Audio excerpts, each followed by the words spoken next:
Welcome to another episode of Mission Apollo.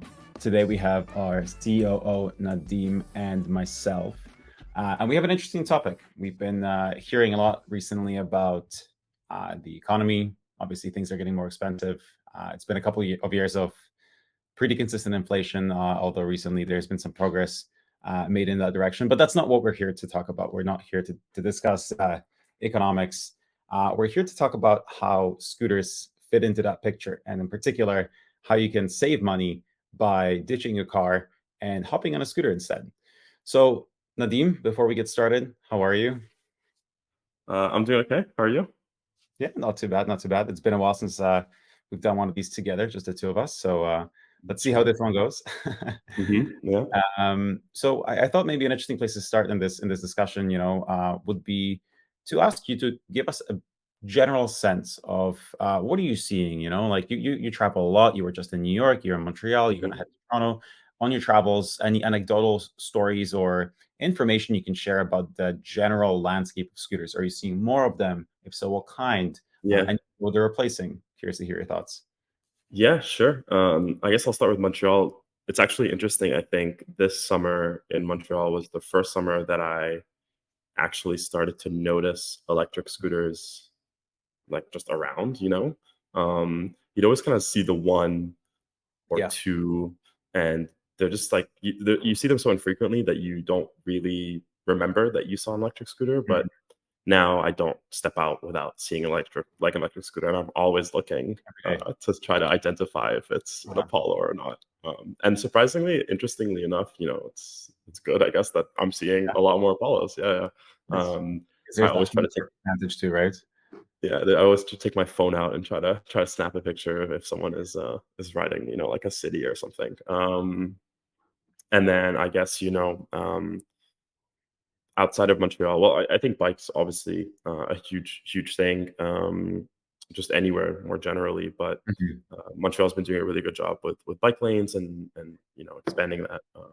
Yeah. So And I think that's a that's trend great that for we're scooters as well. we're seeing in a few cities, right? This kind of realization that if you build the infrastructure, the riders will follow, right? So Yeah, I'm curious if you noticed the same trend in New York during your last trip there. yeah. Interestingly, like New York, I think New York's just always been on the forefront with stuff like this. Like they've always had. I mean, people are kind of wild over there. People taking the bridge with the scooter and seeing more and more videos like that too. But um, I think it's going to be interesting with New York. I think now within the context of the UL certifications and stuff like that, we'll see how that impacts. But Mm. I think scooters have always been very popular in New York. And actually, I think the most popular thing you see in New York is um, those like bikes that people convert into electric bikes by like just slapping a battery on, which is I think this looks really sketchy, um, but yeah, no, definitely starting to see just more generally a lot more ways that people are looking to traverse the city or get around in the city that does not include a car.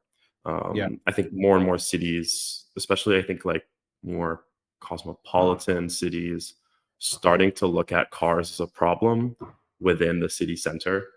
Traffic, lack of Yeah. parking, probably like accidents with pedestrians and cyclists and stuff like that. They're just like not really, I don't think in many city planners sort of like long-term vision. At least it wouldn't be in mine if I was a city planner.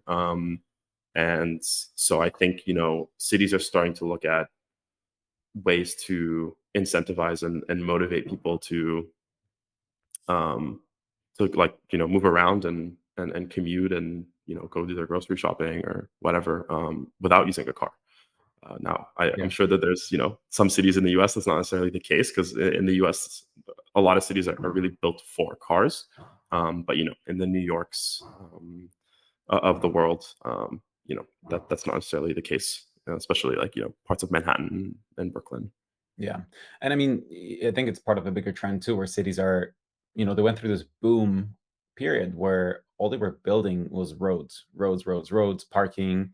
And then we kind of reached the breaking point, right? And recently I've been noticing the opposite trend where they're actually taking roads and they're converting them into larger pedestrian areas, adding bike lanes. And all of a sudden the space that's restricted for driving is shrinking. So either it becomes a one-way street or parking disappears. And it's happening very slowly, at least in Montreal. But I'm definitely starting to notice that some neighborhoods are honestly starting to look pretty lovely now that there are fewer Yeah. cars around, right? More trees, more greenery, more walking areas. I'm curious to see if the U.S. follows in a similar direction.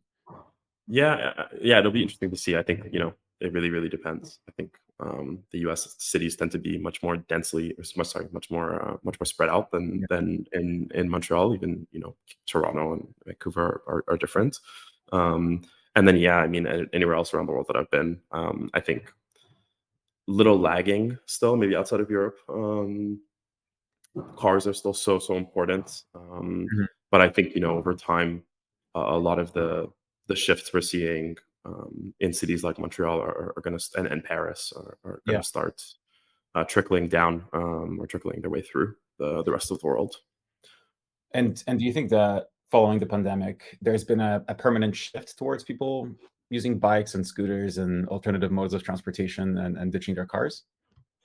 Yeah, probably. I imagine, I don't own a car. I would imagine having a car during the pandemic would just be a very expensive paperweight, you know?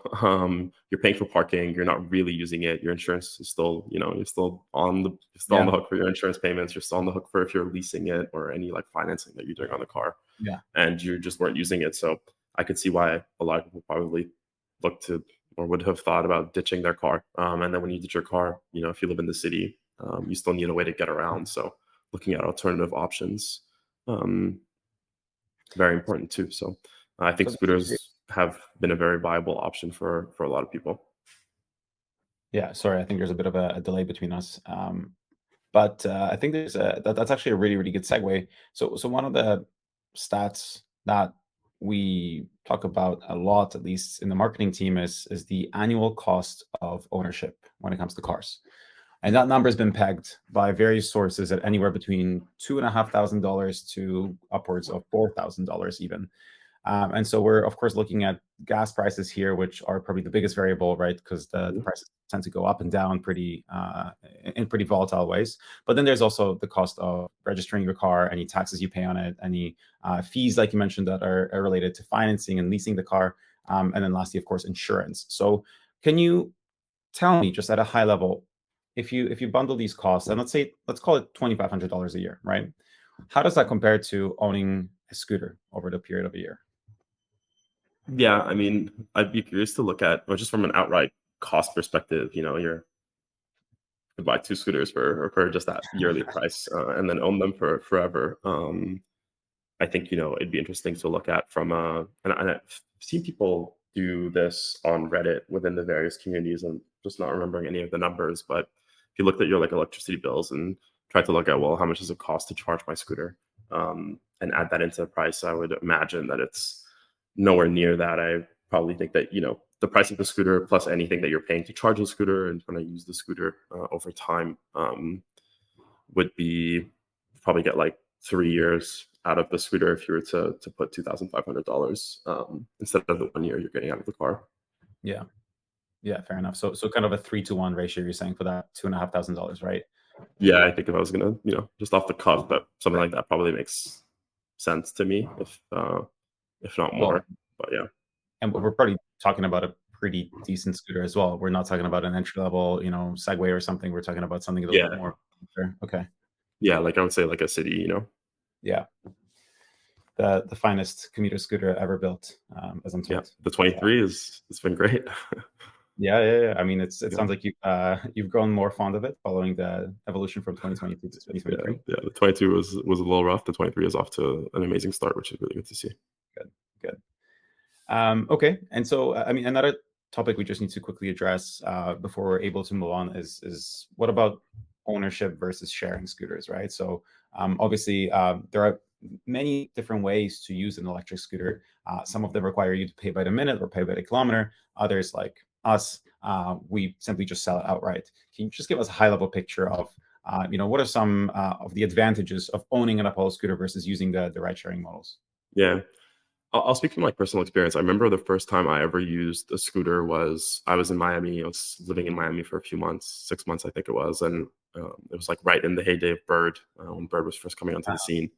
And they had like a really you had to like charge $10 minimum on your bird Yeah. account, and you would use it up. And if you didn't have like a minimum balance, you couldn't start a ride, and you had to like recharge some more. And it just like was a really weird way of just like losing a few dollars. What felt like losing a few dollars every single time, and actually like ended up being relatively expensive, Mm. with the way that their pricing model worked. I think the share model is a really interesting model. For a consumer, it's great. You hop on something, you ride it, you leave it somewhere, and you kind of like do what you need to do. And it's very convenient. Obviously, you think you pay a little bit more per kilometer than you would if you owned the vehicle yourself. And there are the issues that come with, is it being well maintained? Are you getting like a tip top scooter? It's kind of like, I don't know, use Bixie at all, which is the bike sharing service in Montreal, but you've got like a 40 or 30 to 40% chance that your seat is just going to like continue to drop on you because it's not staying in place, or your brakes are not going to work that well, and that kind of sucks, and you don't really know about that until you've Yeah. already committed to the ride. So it comes with that side of thing. But I think obviously whenever you own something, you're taking a level of care. There's a level of care that comes with that. You're operating a vehicle, I think, and it's the safest way that you could be operating a vehicle like that versus a share. You never know what someone else has done with it before. Um, and I think what's even better is, when you start talking about specifically Apollo, the level of personalization and customization that you can put into Yeah. the riding experience. And I think, we've talked about the riding experience being a really important factor for us at Yeah. Apollo in the past. I think that, those are some of the key differences between the sharing and, personal ownership. But I think both models can exist. I think with sharing from a company perspective, the people, the service provider, it's clear that the unit economics are really difficult to get to work, and I don't expect that sharing is going to be something that exists forever, at least not when it's the way that it's currently set up. Mhm. These companies are just going to continue to lose money forever. Um, but yeah, so I personally see some in between approach being the one that makes the most sense. Something that gives you access to a vehicle that you want, um, without the massive well, maybe not massive, but the significant upfront Yeah. cost that might come with that. $1,000 is not super super cheap, for Mhm. like a pretty good commuter scooter. So something in between there that makes it affordable but still gives you access to your own vehicle, I think, is going to be the model that reigns supreme at the end of the day. Yeah. No, I completely agree with you. And I think maybe one more point to add there is this often overlooked idea of availability, right? Bixie's all a wonderful experience when you're not necessarily in a rush or trying to get somewhere on time, but when you are in a pinch and you realize that there are actually no bikes around you, right? And there's that panic that kicks in, and all of a sudden you are starting to look at where's the nearest bike station, and if you're going to have to run 1.5 kilometers to get there, and your plans basically just go up in the air. So Yeah. uh, the advantage of having a scooter that you own is obviously that you don't never really have to worry about that specifically. But so let's turn our attention for a minute to this idea of maintenance, right? Because okay, maybe with scooter sharing, you don't really have to think about maintenance too much. Granted, you are likely getting a subpar hardware experience when using the product. On the flip side, when you're owning the scooter, that responsibility to take care of the product is on you, the rider, the owner. So can you just walk me through some of the typical maintenance costs associated with Apollo scooters? Yeah, sure. I think, the by far the most common replacement we see is the tire inner tube replacement. When you get a flat, I think that's probably the most annoying one. Um, that is probably going to run you, depending on where you're getting your tubes, of $15-$20, plus the time to take Hmm. to swap them out. I think that is probably 80% of repairs are falling into that category, which has been annoying. Which is why we've moved away, or moving away from tube tires towards self-healing tires to eliminate the surfacing there. And why we're moving towards having assemblies to make that downtime, when you are dealing with a servicing issue, um, just much faster, so you can get back up and riding as quickly as you can. But yeah, I think servicing is still, when you think about electric scooters, still something that hasn't really been figured out that well. I think if you think about bikes as an analog, bikes, you've got your tune-up costs, probably like depending on what city you live in, $100 to $250 probably a season to get it tuned up. Electric scooters, you're probably looking at a similar cost, but I think what's missing there is the infrastructure. Um, and right now, I think a lot of consumers are uh, left holding the bag with having to ship a product or their scooter to the place that they purchased it from to get it serviced and then have it shipped back. And then you've got the shipping costs, you've got the time that takes for people to do that. Even if it's under warranty, you're still paying. Whereas I think once the market formalizes a little bit, I think those costs go down. So I still think that servicing costs right now are a little high, from a scooter like perspective if something does go wrong, which is why I think obviously the quality control and the way that the scooter is designed, and tested is so important. But I think that's something that as an industry will fix itself in the very short term future as more and more people start riding scooters. I think there'll be more and more demand for people to come in and open those shops and start thinking about, hey, we should be servicing scooters as well so that we can make some more money and grow our own businesses. Yeah. I think that's starting to happen today, so I expect those costs to go down. And would you say that Apollo is taking the more unpopular path, which is to try and reduce maintenance needs as much as possible through the introduction of things like self-healing tires, like you mentioned, the regen brake, drum brakes, stuff like that, or should we perhaps have focused on really establishing a robust servicing network instead? What are your thoughts on that? Yeah, I'd be curious. I think, what's interesting is that I think even 2 years ago, you look at a scooter and it just didn't have any of those things. It was just plastic Mhm. everywhere. The idea was that how do we make these as cheap as possible so that we actually don't even need to fix them? If something goes wrong, we just throw it out, dump it somewhere, and then send the customer a new one or have someone purchase something new. And I think that was really the model up until, you know, I think Apollo stepped in and started putting some pressure on these other manufacturers with some of the changes that we were making that were primarily safety related, but also just Mhm. like focused on that experience and putting in like that baseline level of experience that is really important with like self-healing tires and stuff. And I think it was just a natural progression for us to continue to do that. I think, what probably should have happened is we should have done it in the reverse order. We should have probably focused a little bit more from a servicing perspective. If I was to go back, that's what I would do. Um, but I think, we're a tiny team, and there are other priorities. So I think, um, what we're doing today is looking at, well, how do we make serviceability as easy as possible Yeah. because that network doesn't exist, while also looking to build that network still. I think we're operating at as a at a size now from our company, the number of people we have and the resources we can dedicate, to do both of those things at the same time. So, our focus is probably still, I think, on how do we make it so that the customer has all the tools they need to service their own scooters. I think that's the ideal situation, is that, the more aware someone is on how to service their scooter, the more educated, that they are when it comes to this product, the safer they are going to be while operating and riding the product. The more likely they're going to be to identify if something might be wrong and not use the product, or like fix it before Mhm. riding it.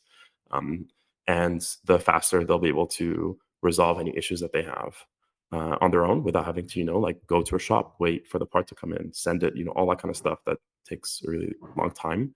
And then what we're doing on our side is making the scooters better, just Right. from the parts that we pick, the way that they're assembled, the way that they're tested, and the way that they're checked before being boxed and shipped out to the customer to make sure that we're not introducing anything into the market that, would break down. Obviously our warranty is there for a reason, and QC Plus is there for a reason as well, and we stand by those programs, and they exist to make that experience better when the cases where those processes fail, or something slips through when it shouldn't. Um, but yeah, I think the focus really is on, um, empowering our customers to service their own scooters, and Mhm. giving them all the tools that they need to do that. Repair videos, help desk articles, all that kind of stuff. I think Right. we're definitely leaders in that category by a mile, like by many miles, over our competitors. I mean, it's a complicated question, right? Like, how do you make a product last? And I think a lot of people will just default to talking about product quality and, like you said, design, testing, all that. And I mean, we made a lot of these decisions a while ago. Like, we were one of the first companies that started using 21700 cells, right? We're one of the first scooter companies to get UL certified. We're basically leading the way in many of the kind of design level decisions there to improve product reliability and quality. But to your point, even if you buy a Mercedes, you're still going to have to maintain that car, right? It's probably going to be Right. slightly less frequently, or maybe in different intervals or whatever, but it's still going to require some maintenance, right? That's just kind of the nature of a Mhm. product. And I think, to your point, our customers, or scooter riders more broadly, don't quite have that mentality yet. They do expect it to last forever with very little time spent and money spent on maintaining the product. So is Yeah. there an angle where we leverage our app infrastructure as well to either build in some reminders, or maybe make it easier for people to follow instructions and book an appointment? Like, how are you Mhm. thinking about the app in this maintenance equation? Yeah, totally. I think, it's important to, and I think the problem that scooters or, scooter ownership has, any of those problems have been solved by bicycle ownership already. You know what I mean? Like, Yeah. um, you need to be doing seasonal maintenance. There are things that you should be checking every so often. And you should be, reminded to do those things. And even just as something as like, that service required icon on your car, Mhm. like HUD or whatever. Um, these problems, like the reason those things exist is because it's important that these vehicles are maintained, and that the recommendations that we as the manufacturer are giving to our customers are followed. And then I think the question is, it's on us as a company to ensure that we are doing everything that we can to remind and inform people of what they should be doing with their scooters. So you can't expect the customer to, maybe it's the first scooter they ever owned, to like know everything right off the bat. And they depend on us to provide that information. So we do that in a lot of ways. And it's something that has been a huge focus for us this year. With our preventative maintenance guides, we've got, checks. We've talked about this so many times. Every ride, what you should be checking, every 5, 50, 100,000 kilometers, what you should be doing. We have our maintenance guides at our servicing shops right now, only at our own, but very soon at our third party shops as well. So that's that tune up, where you have your scooter has been kind of in the garage for the Yeah. winter and you're going into the riding season, like bring it into one of the shops, a local servicing shop, and do your tune up and make sure that everything is operating the way that it should. You save so much money by doing that because you've fixed an issue before it's become something serious. Yeah, totally. And then when you start looking at the app, for sure, I think that's when you start getting into, okay, well, these things that we have currently exist on paper in the manual. I don't know what percentage of customers open our manual. I'm a manual guy. When I get a product, the first thing I do is I pop the manual open, I start flipping through it.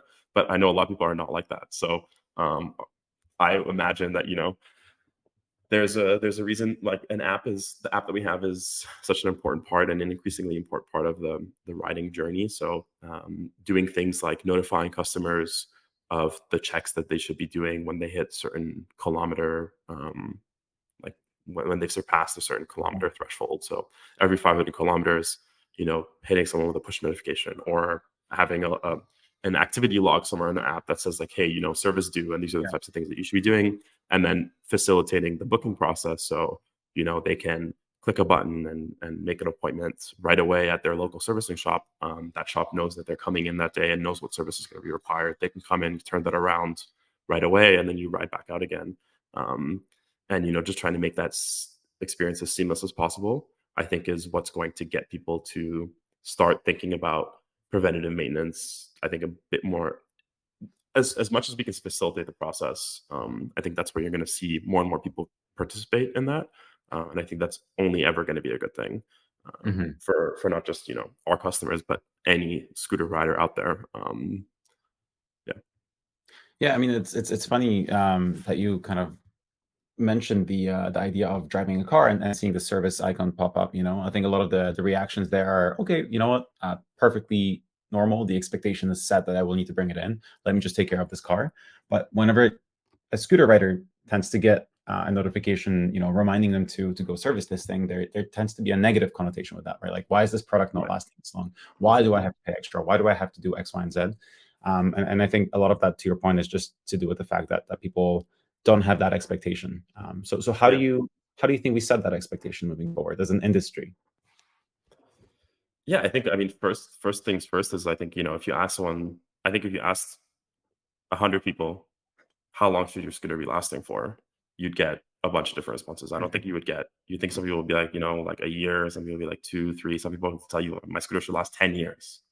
I don't think any scooter out there built today is ever going to last more than like 3 years without something probably serious happening and something breaking that it shouldn't. And the reason for that is because there are no industry standards in place, right? Like, it's not like it's still such a new industry, even from a manufacturing perspective, that Yeah. no one really knows what they should be building towards and how they should be, like, how many cycles they should be testing for, before like something cracks or breaks. 10,000 kilometers, perhaps. Exactly how many kilometers, right? So we've set our own standard there, with 10,000 kilometers. That's what we're testing every one of our components for. Um, and we've backed that up with the frame warranty for 10,000 kilometers for now. And I think the idea is that as we continue to test and improve the rest of the components, that one day the entire scooter is going to be Yeah. under warranty for 10,000 kilometers. So that's what we're doing on our ends, and I think Mhm. the rest of the industry needs to do that too. But you have these really, and I think also it's really important to differentiate. Like, scooters are not a catch-all.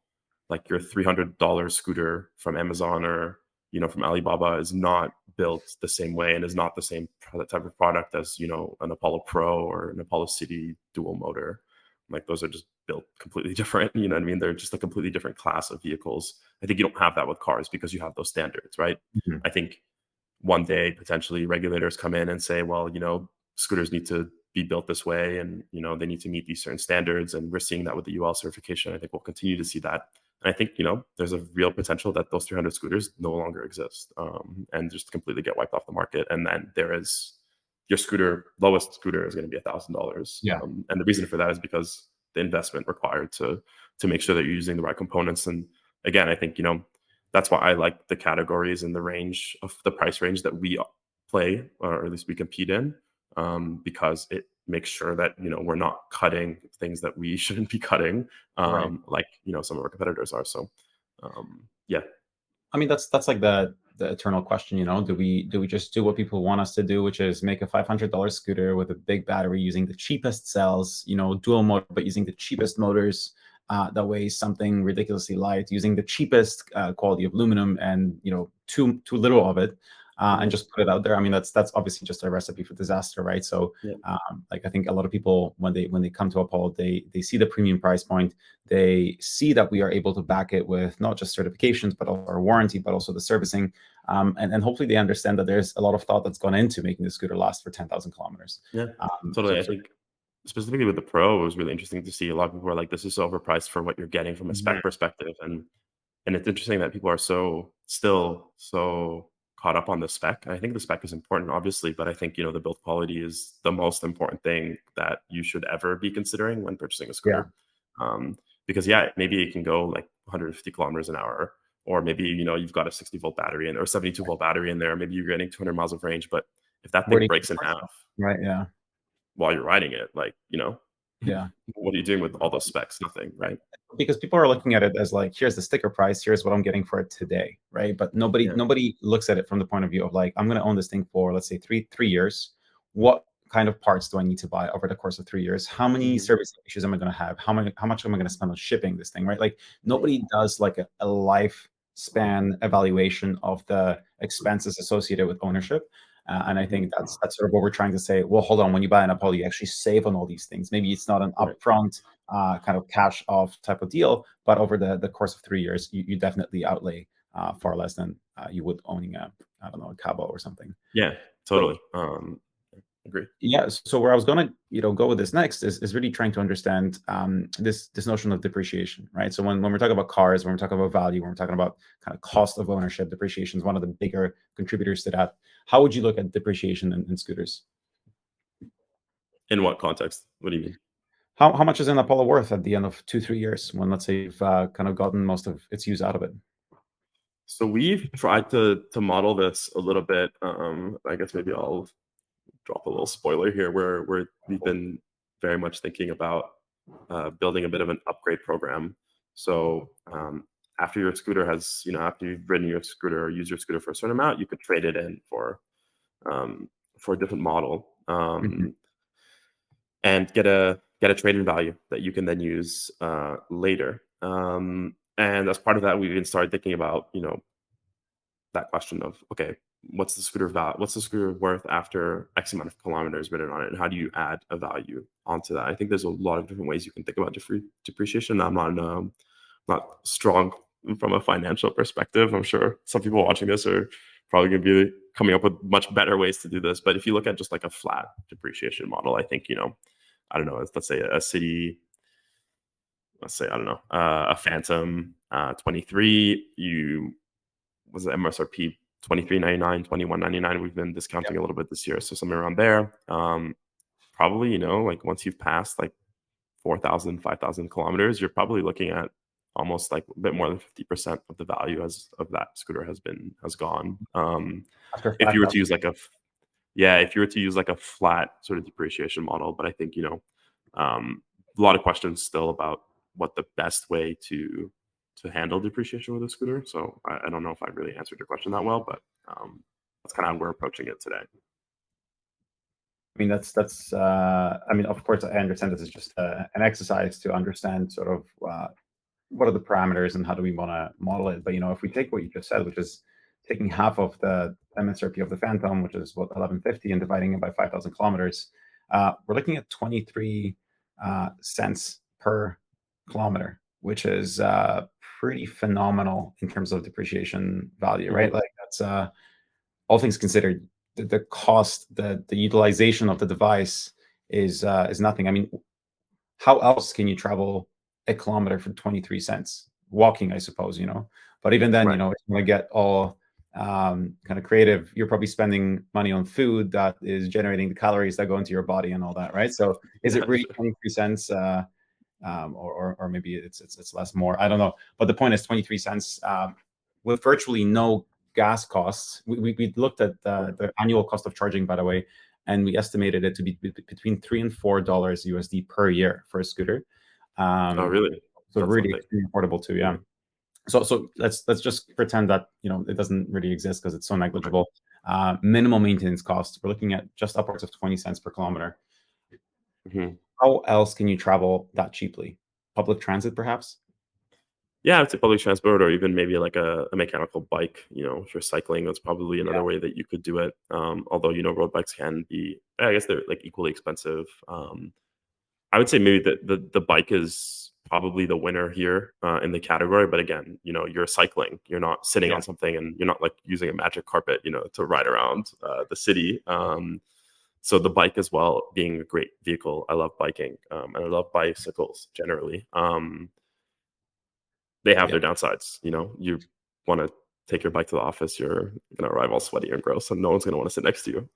Whereas a Yeah. scooter, you show up, you pull up in the office, and maybe your hair is a little messed up, like mine is today, just from riding with the wind out. But you roll up cool and collected. But yeah, no, it is an interesting point. I think it kind of just goes to show where just when it comes to just an efficiency, if you're looking at a dollar per kind of like utility value, a scooter is really really up there in terms of the types of ways to get around within the city, especially within that. What did we talk about? That 10-kilometer sort of like, or maybe less, but is a few kilometers traveled. What is it? 80% of rides occur Yeah. within, this off the top of your head. Um, Yeah. Pretty much that 80% of rides occur within, I think it was less than 6 miles. Yeah. less than 6 miles, right? So if you're looking at it that way, the scooter reigns, the scooter is a pretty, there's a lot of value that you can get from a Yeah. scooter when you travel that way. No, completely. And I think one more point worth adding there is I think we're making decisions that are ultimately also lending themselves to a reduction in investment in security equipment, right? Like I'm thinking about the Pro, for example, and the IoT and Yeah. the locking feature that we've developed. Of course, it doesn't replace a lock, but it definitely eliminates the need for an over-the-top ultra robust look because you can just kill switch the scooter, and so what's the point of stealing it, right? So I think maybe we're not quite there yet, but I can see in the future us moving towards that, and ultimately just hopefully making rendering stealing Apollos useless, and so you don't even need a lock at that point, right? Right. And I think similar kind of thoughts surrounding safety. Where I know where you in particular are looking at different types of insurance products that maybe one that we could embed into the app as well, so that we Yeah. could look at potentially ways of reducing the expenses associated with insuring our Mhm. vehicles, or potentially even preventing injuries from happening and stuff like that. So Yeah. really interesting. I think conversations being had about future reductions in ownership costs as well. Yeah. Totally. Um, yeah, I guess just on the insurance point, I think, that's part of this process, right? I think costs are going to go down as this industry becomes a bit more formalized, and as we just get better at, as it grows. And yeah, I think formalizing is just like the way to set it up, where it's just right now it's like regulatory gray zones. There's not really an ecosystem supporting scooter ownership outside of like Apollo. Really, if someone buys an Apollo scooter, they are very dependent on us to Yeah, service that scooter and support that scooter and do everything with it. Whereas if you buy like a bicycle, you've got access to literally like thousands of different people who can like help you with that, a different shop or a website or something like that. Whereas scooters is not really there yet. yeah, Um, a lot of the work that we're doing is putting in the groundwork to have a structure and to sort of think about, like this is what um, a scooter economy looks like. This is what a scooter ecosystem looks like in a city. These are the types of things that need to exist. You need to have this local servicing provider. You need to have access to insurance to protect the vehicle in case of an accident or crash, to protect yourself in case of an accident or crash, and to get some coverage. To protect against theft, to protect against like within the warranty period, or a defect or anything that might happen. So those are all things that we're working on, that no one else is really working on within scooters. So we really see ourselves as a leader in that. And I think par for the course for Apollo to be setting the tone to do all of that work. And then I think once we do it, we'll start to see some of the other larger manufacturers step up and do that as well. And that's kind of how you get from what scooter ownership is like today to scooter ownership of the future, which would look very much like owning a bicycle and just having access to all the resources that you need at yeah. the really right away. Yeah, absolutely. So, uh, to wrap this discussion up, I have a question that's going to put you on the spot just a little bit. But Okay. if you were to make a pitch to listeners on why Apollo scooters are one of the Uh-huh. most cost-effective ways of getting around, what would it be? Yeah, so definitely on the spot. So why are Apollo scooters the best way to get around? Most cost-effective. Most cost effective way to get around. Okay. So Apollo scooters are the most cost effective way to get around because, from a utility perspective, a dollar investment that you're spending on a vehicle to get around compared to what it currently exists out there, I think you're getting the most value out of an electric scooter. I think specifically an Apollo electric scooter is a step above any other electric scooter because of all the work that we do from the manufacturing, the sourcing, manufacturing, testing, and support side to make sure that at any point in time you are 100% supported when it comes to operating your vehicle, and the added value that comes with the software offering that we have just takes it a step above anything that exists out there today. So I think if you're looking at investing and being part of an ecosystem, which I think you have to do no matter what kind of product you buy these days. The Apollo ecosystem is the one that's set up to be the most robust moving forward. And I think that's why investing in Apollo scooter is the most cost effective way to get around. Beautiful. Well Yeah. done. I mean, That's it. in case you were interested, marketing director isn't opening at Apollo right now, so we're Oh, there you looking go. to move forward. No, well done, Okay. Nadeem. Thank you very much. Is there anything else you'd like to add on, to the subject of affordability, getting around on scooters, why Apollo might be the best option for people looking to ditch their car and save a few bucks along the way? No, I think we covered it. I think what's going to be interesting for Apollo, and one of the things I think we want to do a lot more is look at electric scooters are a great way to get around, but how do we accommodate people who are trying to do like get around in different ways. I think right now we are very much solving the like I'm an individual one person trying to get from Mhm. point A to point B.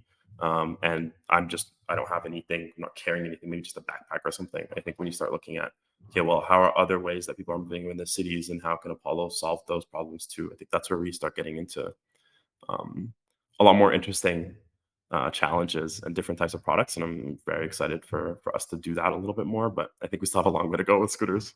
And I'm really looking forward to, the next 6 months. I think we have pretty big 6 months ahead of us in terms of, formalizing the ecosystem, like I said. So keep your eyes out open for that. Yeah, thank you. Once again, it is an exciting 6 months we had ahead of us. I think I wonder if you share the same perspective, but it feels like for the first time in our brief 5-year history, we are in a position where we have really stable products, really stable scooters that are performing above expectations from a reliability point of view. Our software is in a good position. It's stable. It's working as expected, and we're now really focusing on sort of getting our basics, our operations under control, so we can continue to deliver exceptional value to our customers before Yeah, we really focus on hyper growth again. So it's that stability, I think, is what I'm trying to say, is a foreign feeling to us, and I'm excited to see what we can do with it. totally. Cool. All right, Nadim. Thanks very much. Take care.